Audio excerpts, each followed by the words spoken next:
સુરત જિલ્લામાંથી power grid transmission line પસાર થનાર હોય જેને લઈ સુરત કલેક્ટરને ખેડૂત સમાજ દ્વારા આવેદનપત્ર અપાયું હતું। સુરત જિલ્લાના ઉલપાડ, કામરેજ, માંગરોળ, બારડોલી, પલસાણા, મહુવા, માંડવી તાલુકા ગામોમાંથી પાવર ગ્રીડ ટ્રાન્સમિશન લાઇન પસાર થનાર છે જેને લઈ ખેડૂતોમાં રોષ જોવા મળ્યો છે અને ખેડૂતો દ્વારા પાવર ગ્રીડ ટ્રાન્સમિશન લાઇનના વિરોધમાં સુરત કલેક્ટર લાએ પહોંચી અસરગ્રસ્ત ખેડૂતોએ ગુજરાત ખેડૂત સમાજના નેજા હેઠળ કલેક્ટરને મળી આવેદનપત્ર આપ્યું હતું, જેમાં મોટી સંખ્યામાં અસરગ્રસ્ત ગામના ખેડૂતો જોડાયા હતા। મારું નામ કનુભાઈ મગનભાઈ પટેલ, ગામ મુળાદ, તાલુકો ઓલપાડ। શું રજૂઆત લઈને આવ્યા? અમે રજૂઆત લઈને આવ્યા છે કે અમારા અહીંયા જે વીજ પોલ ઊભા કરવામાં આવે છે એની અંદર આ લોકો પૂરતું વળતર આપતા નથી। પોલીસની ધમકી આપીને કામ કરવાનું એ લોકો કહે છે અને અમને કોઈ ગાઈડલાઇન્સ એ લોકો આપતા નથી, કોઈ માહિતી આપતા નથી કે કઈ જગ્યાએથી લઈ જવાના છે ખેતરમાં, અને એ લોકો કોઈ માહિતી આપતા નથી। એ લાઈન ગયા પછી અમને જમીનની અંદર પૂરેપૂરું વળતર મળવાની શક્યતા નથી, કારણ કે એને થાય નહીં, કોઈ જગ્યાએ કાંઈક કામ કરવું હોય તો થાય નહીં, અમારાથી કોઈ ઝાડ મોટા રોપાય નહીં, એટલે ખેતરમાં નુકસાન છે અને બીજું અમારી જમીનની વેલ્યુએશન ઘટી જાય છે। કેટલા ખેડૂતોને નુકસાન થઈ રહ્યું છે? એવા તો બહુ સુરત જિલ્લાના 14 તાલુકાના બધા ખેડૂતોને આ નુકસાન છે અને બધાની આ ફરિયાદ છે, એ લઈને જ આવેલા છે કલેક્ટર પાસે। કલેક્ટર સાહેબ પાસે શું ઈચ્છો છો? એ લોકો અમને બજાર કિંમત પ્રમાણે પૈસા મળે એવું કંઈક ગોઠવે તો અમને સારું રહે।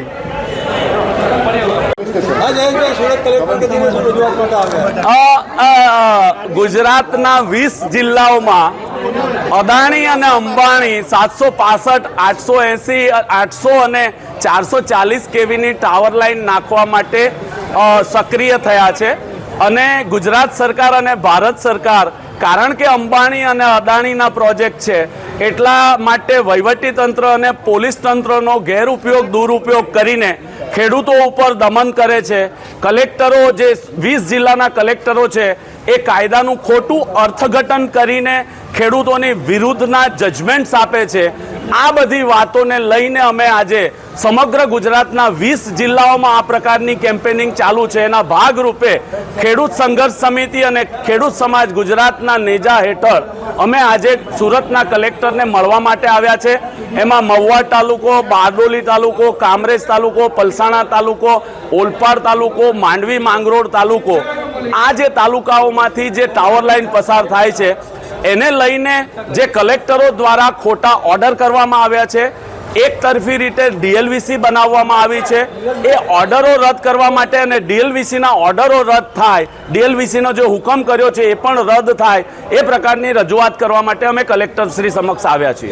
ખોટા તમે શબ્દ વાપરો, ખોટા ઓર્ડરો, જી, એને કઈ રીતે કહો છો?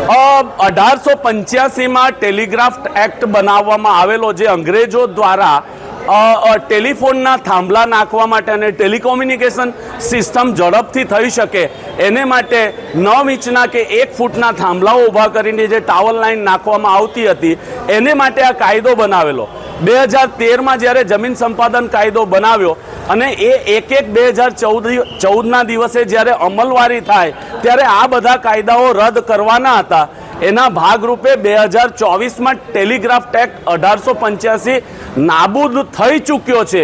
એ પ્રકારના સરકારના નોટિફિકેશન અને દરેક જગ્યાએ એની જાહેરાત થઈ ચૂકી છે, છતાં પણ કલેક્ટરો અદાણીનો પ્રોજેક્ટ છે, અંબાણીનો પ્રોજેક્ટ છે એટલે કાયદાનું ખોટું અર્થઘટન કરીને 1885ના કાયદાની કલમ 16 હેઠળ પોલીસ પ્રોટેક્શન આપીને ખેડૂતના ખેતરમાં જબરજસ્તી વળતર ચૂકવ્યા સિવાય ઘૂસી જાય છે।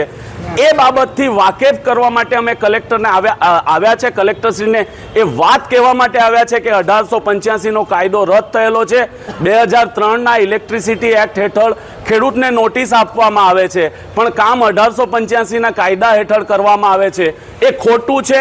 એટલે જે ખોટું અર્થઘટન ફક્ત ને ફક્ત ખાનગી કંપનીઓને, ખાસ કરીને અદાણી અને અંબાણીને કરવામાં આવી રહ્યું છે, એને માટે, એ બાબતથી વાકેફ કરવા માટે સરકારમાં પણ અમે આ રજૂઆતો કરી ચૂક્યા છે અને અમે એક થાંભલા દીઠ 2 કરોડ રૂપિયા વળતર અથવા માસિક ભાડું અમને ના મળે ત્યાં સુધી હવે પછી ગુજરાતમાં અમે કોઈ પણ કામ કરવા દેવાના નથી, એવો ગુજરાતના 20 જિલ્લાઓના 23 જે ખેડૂત સંગઠનો છે એમણે આ નિર્ણય કર્યો છે અને આવનારા દિવસોમાં ગુજરાતમાં ખૂબ મોટું આંદોલન થવા જઈ રહ્યું છે।